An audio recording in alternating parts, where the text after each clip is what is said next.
Folks, welcome again to the Most Important Skill in Life podcast. I am your host, Travis Daigle, and this is episode 14. Today's episode is based on an article that I published to my website on August 23rd, 2024, titled, "You Won't Be Mad About It." The article reads, quote, "You're not going to be mad that you spent time at the gym. I always say this to people who start training in martial arts. With the growing popularity of the UFC and Brazilian Jiu-Jitsu, many people are getting into martial arts later in life. Later when they have responsibilities like full-time jobs, kids, marriages, houses, family commitments, etc. It's very easy to use these things as excuses not to train. I've been over this idea before. I'll repeat it many times. But even if you can only train once a week in a year, that's 52 training sessions. We shouldn't let a lack of the ideal prevent us from moving forward with what is available to us." I'm reminding myself of these things every week, particularly on Mondays. Monday is like my Thursday or Friday at work. It's my fourth or fifth day, depending on that week's schedule. By the time Monday comes around, I'm over it. I've been getting up early each of the previous days to get in workouts, reading, and writing. I work every weekend, which gets old sometimes. Plus, the boredom of being a security guard is starting to kick in hard by the fourth or fifth day. I just want to leave work, go home, cook, and relax with my wife. But Monday evenings is the specific day and time a specific coach teaches a specific class, boxing, at the MMA gym I attend.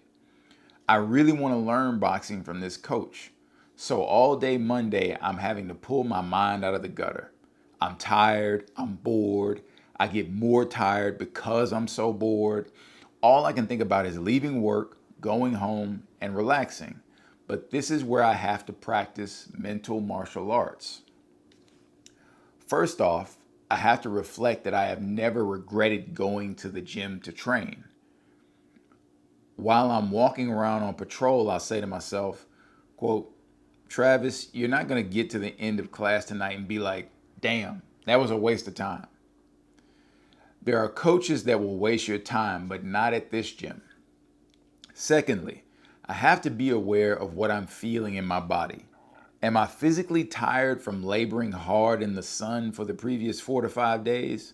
No. And truth be told, many of the people I go to the gym with have physically intensive jobs like roofing, plumbing, and carpentry. Being bored makes me mentally tired, but I know from experience that once I get to the gym and get moving, my energy will surge. My mind is tricking me in the moment. I have to remember that it's my mind creating the feeling of fatigue, but it's not real fatigue. Finally, I always try to think about how I will feel knowing I put in another quality session and got a little bit better at something I truly enjoy doing. Again, I'm not going to be upset with that. I only do this once a week, and it's only about 90 minutes of total training. I can feel myself gradually improving in my shadow boxing, my footwork, and my head movement. I'm getting better, and I need to trust the process. I get off work at 5 p.m. on Mondays. For the last 8 to 9 weeks, from 9 a.m. to 4 p.m., I have been having this sparring session with myself in my head. I'm tired. I'm just taking off this 1 week. Man, I just don't feel like it today. The whole day I try to counter these thoughts by first being grateful that I have got an easy job that allows me space to even have this discussion with myself. Then I think, dude, you're not going to be mad you went to the gym. You know this is just your mind playing a trick on you, and you know you're getting better. Just go. You'll feel it when you get there and start moving. When 4 p.m. comes, I find myself throwing a few punches while at work, building my anticipation of getting to class.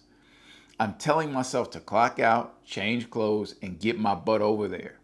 By 5:20 p.m., I'm filling my water bottle before I wrap up my hands and start warming up.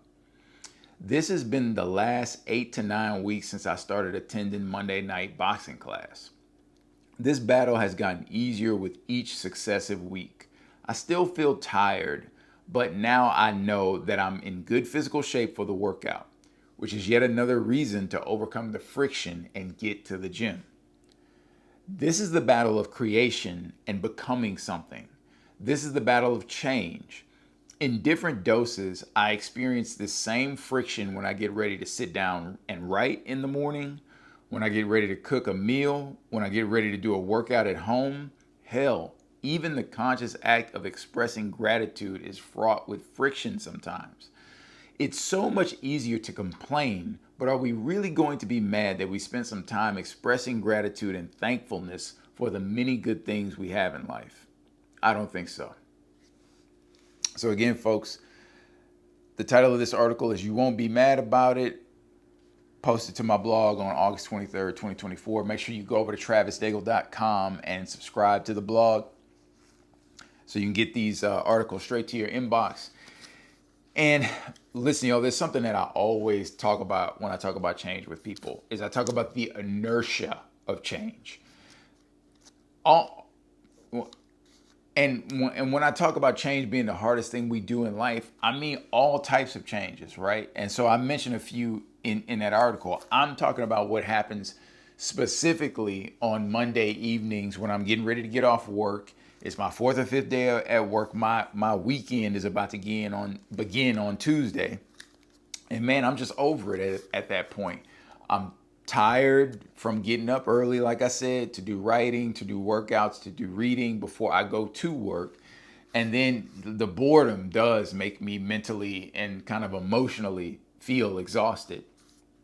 And what I'm battling in those moments just before I get off work, as 4 p.m. comes and then I'm staring at 5 p.m., is I'm battling like, man, I'm exhausted. The last thing I want to do is go do a boxing workout at the gym. And the thing that's interesting is, for everybody else, it's Monday, right? For most of the rest of the working world, it's Monday. For most of the people that I attend the gym with, it's a normal Monday, which means maybe they've had the weekend off and now they're coming in after the first day at work, and then it's Monday evening, so let's start the week off with this hard boxing workout. Well, for me, it's the reverse. I'm coming in after my last day at work, and I'm closing out the week, my week, so to speak, with this hard boxing workout.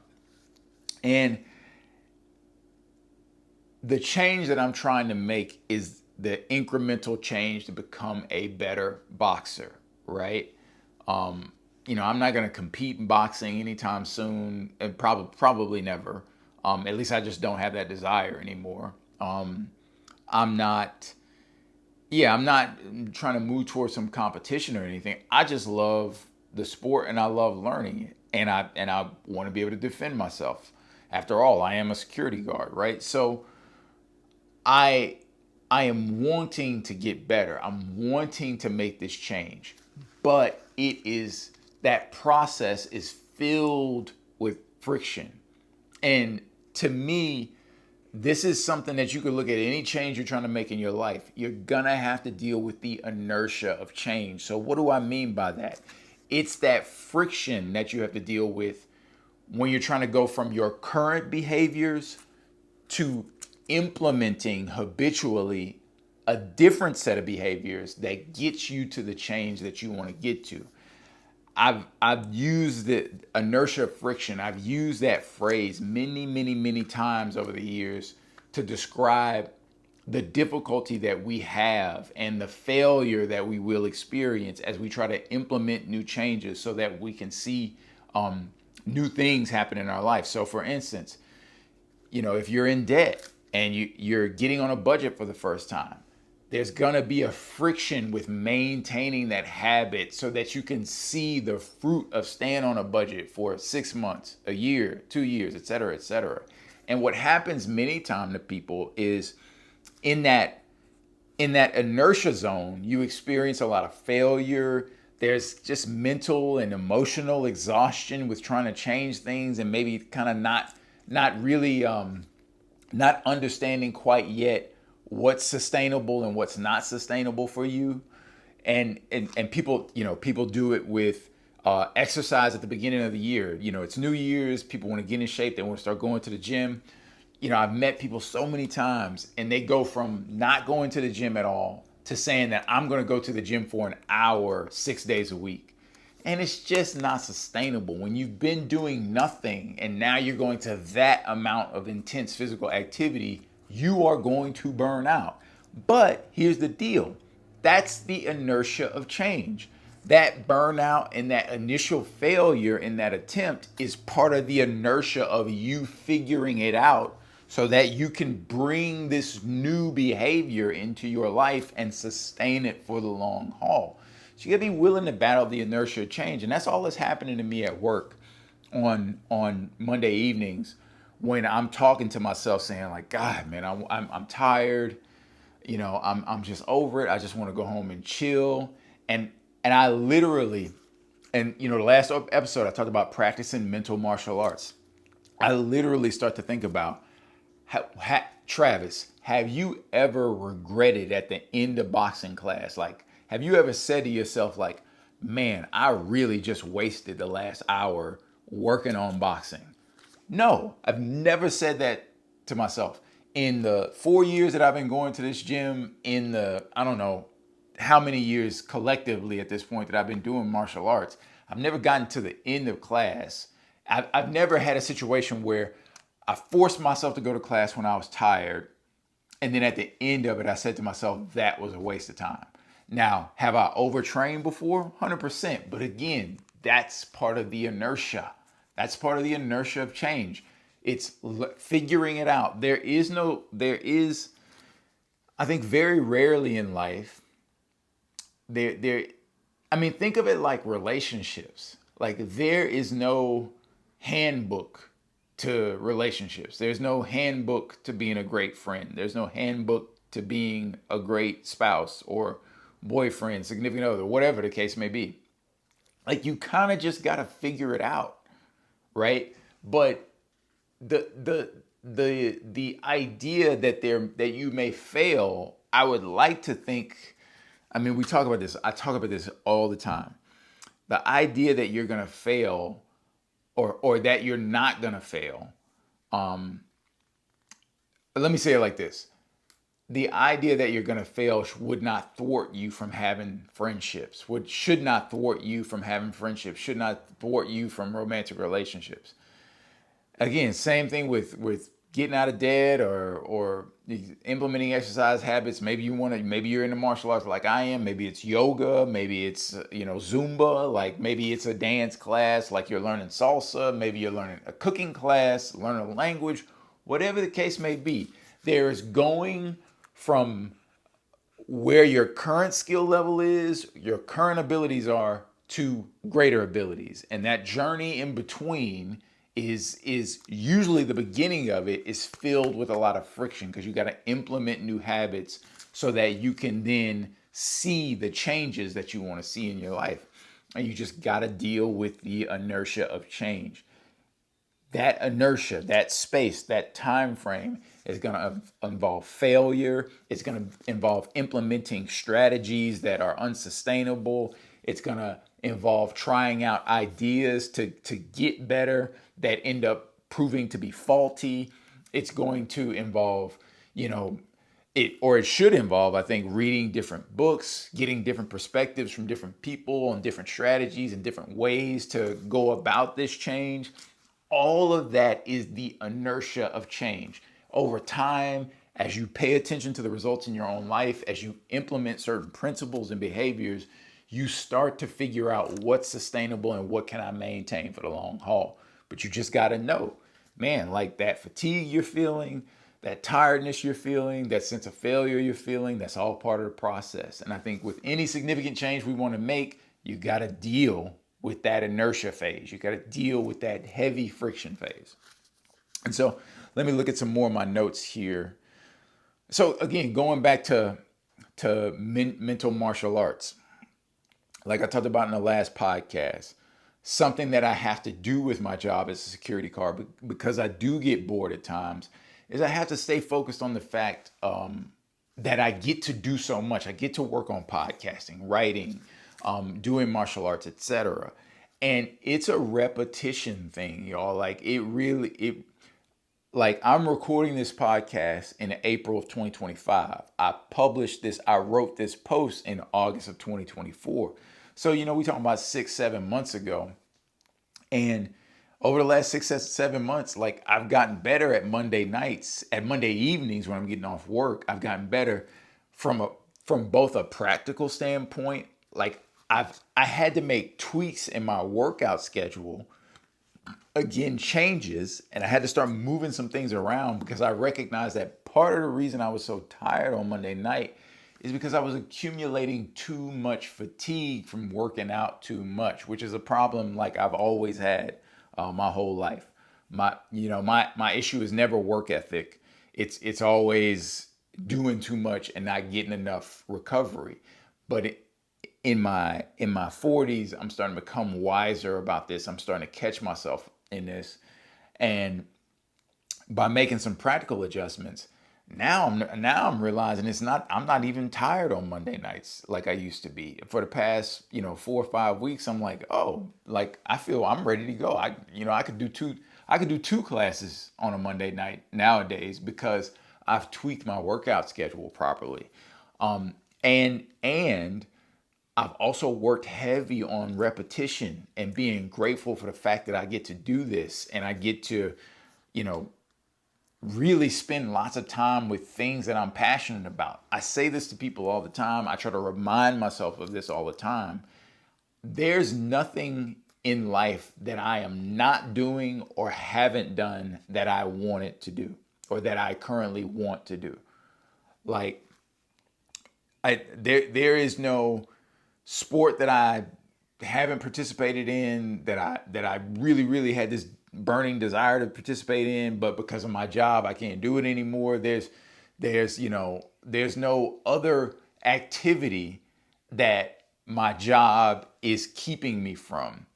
And the reason this is so important is because if you've been listening to the podcast for a while up until this point, I have had a lot of struggles around being a security guard and appreciating the job for what it allows me to do outside of work.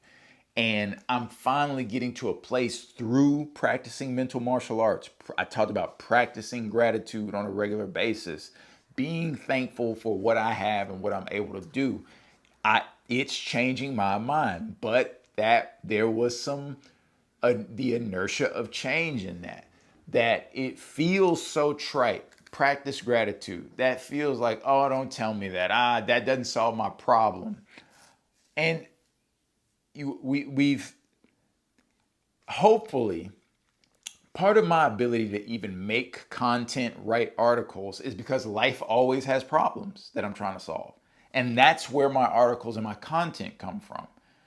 And so now, like, I'm grateful for problems because it gives me something to do and something to write about with this passion of mine. And we've got to get to a place where we recognize that, man, a lot of the simplest, I said this in the last podcast, gratitude is a very simple thing. It's a very simple idea.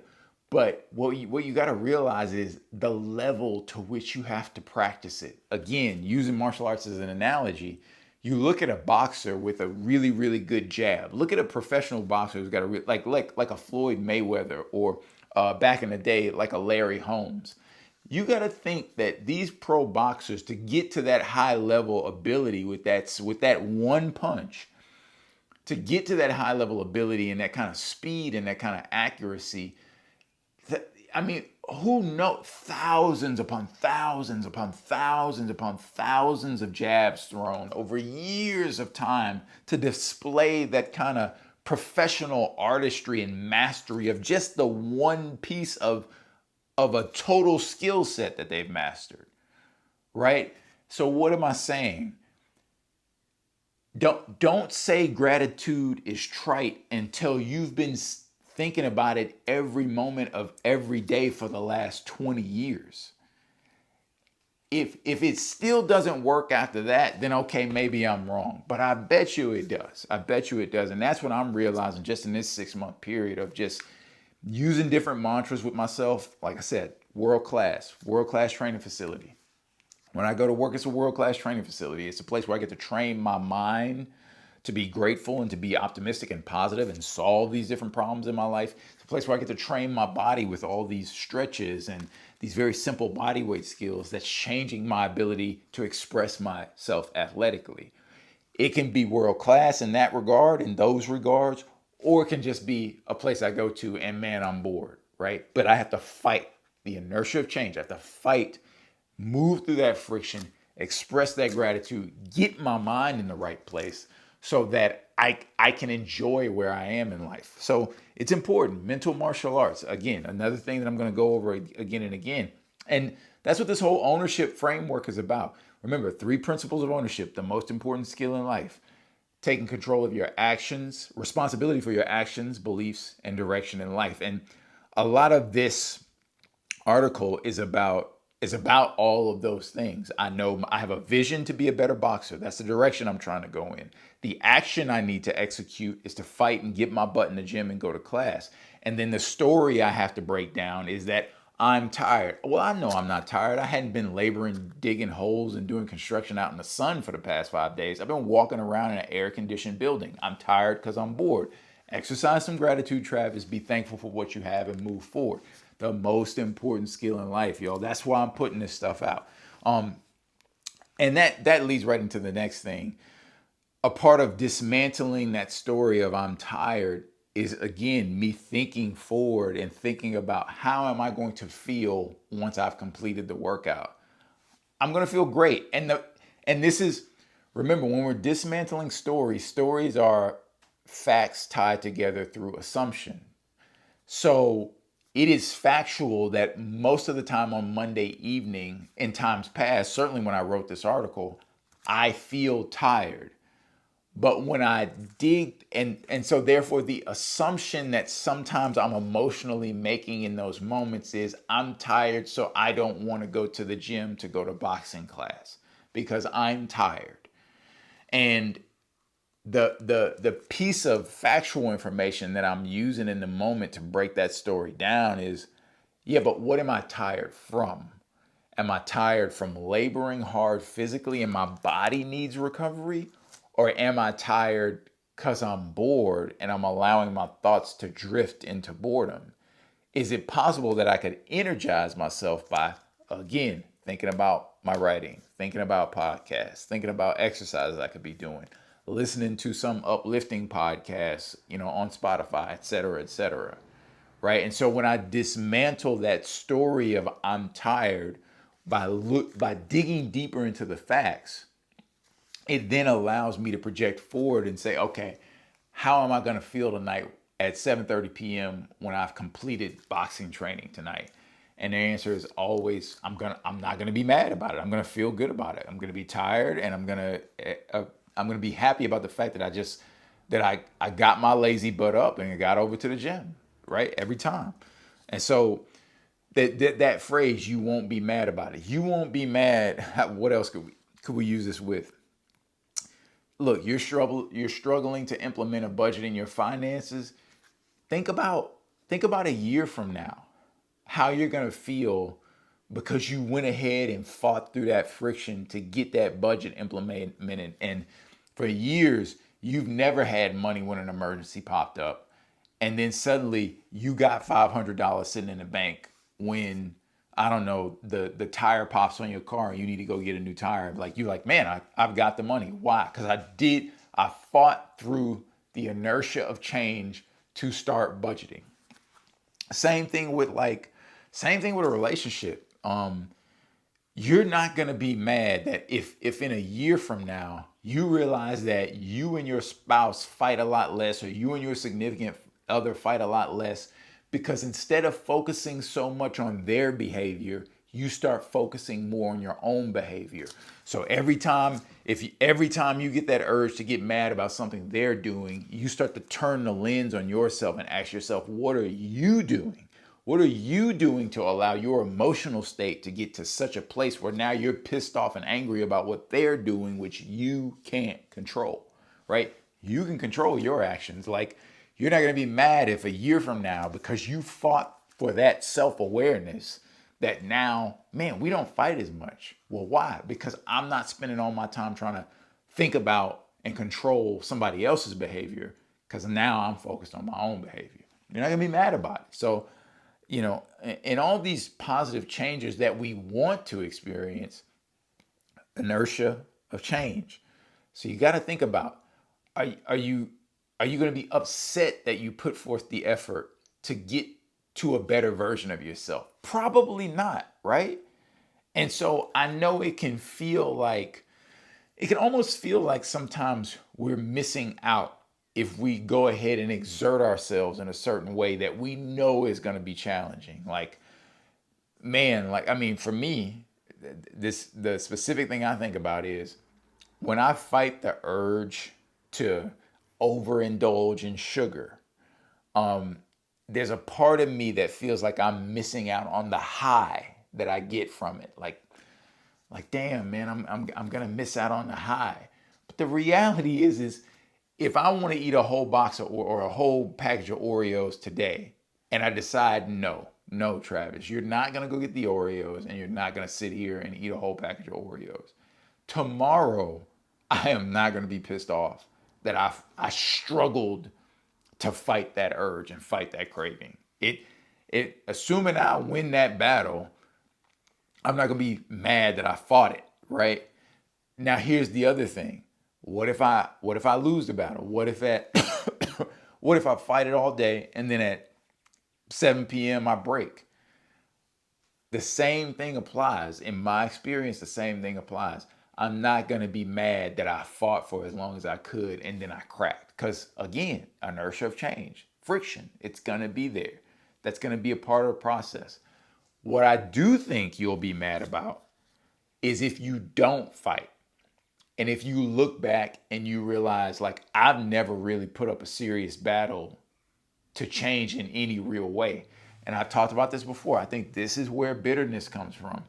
This is where people get to their 30s and their 40s and they're real bitter about life and frustrated with life, is because you're not doing any work on you. Life is never going to be ideal. There are always going to be problems. I'm grateful for problems now, because problems give me something to write about. They give me something to talk about on this podcast. Life is going to always be filled with problems. You can't change that. What you can change is you. And I just can't fathom that you're going to get to a place in life and be sad that you put forth effort to make yourself better. And more often than not, you're going to get better because you're engaged in the fight. Okay? So you won't be mad about it. Another good point it's kind of a side point in the article, but it's very important. So I'm going and doing boxing once a week, and I've talked about this before with the sustainable. What do I say? I've talked about this before when I'm talking to people about martial arts training. In the article, I mentioned people starting martial arts later in life. And it's a big thing now because the UFC has made martial arts so popular. So people are getting into kickboxing. Jiu-Jitsu is a big one. And when you start these things later in life, of course, you've got more responsibilities than when you were a teenager, 20 years old. And part of the problem with that is these things can be so addictive that sometimes you want to dive in headlong. You want to train 5 days a week. When I was training 5 days a week, when I did an MMA fight, I was in a situation where I was only working like three, sometimes 4 days a week. I had some cash stored up in the bank, so I didn't have to work that much because I could bridge the gap financially in places where I wasn't making the money at work. And I just had fewer responsibilities than I currently have. And so I just had this window of time where I could be in the gym, 5 nights a week, and it was fine, and I could recover and I could go back and do it again. But now I'm not in that place anymore. But if it's only 2 days a week that I can train, like I said, I train boxing one night a week and I train jujitsu one day a week. If that's all I can get in the week because I have other responsibilities, then so be it. Because that's still enough stimulus for me to get better and see gains, but it's also not so much that I can't recover from the stimulus. And that's kind of the place I've landed with physical training in general. Is there's the kind of the two fundamental things for me are stimulus and recovery. So if I overdo it, it's gonna mess up my recovery. If I don't give myself enough stimulus, yeah, I can recover, but I'm not getting better because I'm not giving myself enough. And so once a week, sometimes I think for a lot of adults in a martial art of some kind, once a week, twice a week, maybe, depending on what you're doing, is a good amount of repetition. And I think what a lot of people don't understand is that you have all these responsibilities already. And if you're going to start practicing martial arts or going to CrossFit or doing some sort of more intense exercise regimen, you have to make room in your life to recover, but you also have to take it in a dose that you can recover from. And so as we're talking here about the inertia of change, a big part of where people fail is just implementing strategies that aren't sustainable. I've talked about this before. I'll talk about it again. You're just doing too much too soon and you're not accounting for the totality of life. And so this is very important in this process. Like, yeah, I would like to be in the gym 4 or 5 times a week.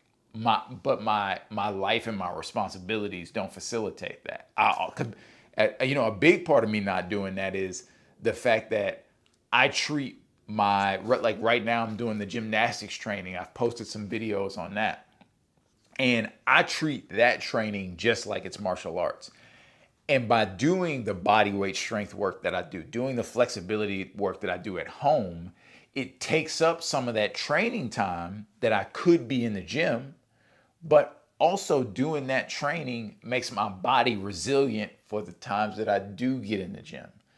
And so to me, it's a worthy trade-off because it keeps me healthy, which is going to keep me in the fight longer. So you got to remember, folks, I do talk a lot about things that are like perspective changes, like, you won't be mad about it, right? I do talk a lot about perspective and psychological changes, but staying with it, part of the reason I encourage people to like fight through the change and fight through the inertia is you strategically and practically, you are going to get smarter about the task the more repetitions you go through. Strategically, you're going to get smarter about the task the more you do it, right? Like you're going to recognize over time, like I talked about a little bit earlier about how like I've recognized like, oh, I was doing too much, so I got to take these workouts out and then I got to put these workouts in, and I wanted to do that thing, but maybe I got to put that off right now because it's messing with my recovery. Stimulus and recovery. It's important to stick with stuff because strategically you get better over time by simply going through the trial and error, going through the failures, et cetera, et cetera. And then, and look, lastly on this one, y'all, you got to know the difference between when you actually need to take a risk and when you're just being lazy. And this follows on from the last point. Like during that 8 to 9 week period that I described in the article, I kind of thought I was being lazy. Well, come to find out, like I kind of looked at the total volume of, both strength and conditioning that I'm doing on my own and time at the MMA gym. And there were many nights where I on Monday, like I just didn't make it because I just felt exhausted. And I was actually exhausted because I was doing too much. And now that I've made these tweaks in how much I'm training and I've got like the right volume of training, like I'm recovered by the time Monday night comes around and I'm like anxious to get to the gym.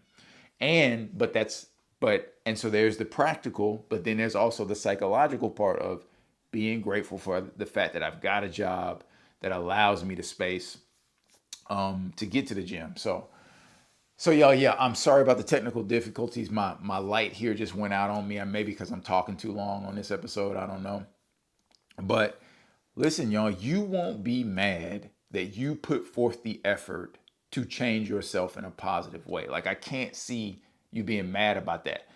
You might be mad if you waste time not doing anything though. Like, I do think you will be mad, more than mad. You'll regret that. You'll look back and you'll say, man, I regret that I wasted that time complaining, that I wasted that time doing nothing about the changes that I desperately want and wanted to see in my life. You're not gonna be mad about it. So look, y'all, it's the Most Important Skill in Life podcast. I'm your host, Travis Daigle. Go to travisdaigle.com and subscribe to my email list. You'll get the articles straight to your inbox. Remember, you can also check out my book on Amazon. The link is on my website. Adapt and Overcome, three principles to master the most important skill in life, which is personal ownership. Remember, that's taking responsibility for our actions, beliefs, and our overall direction in life. If you're watching on YouTube, make sure you like and subscribe, leave comments. Yeah, and go check me out on Spotify. It's the title of the podcast again, the Most Important Skill in Life podcast. I'm also on Instagram at Travis Daigle if you're on Instagram. And I'll see you guys next time.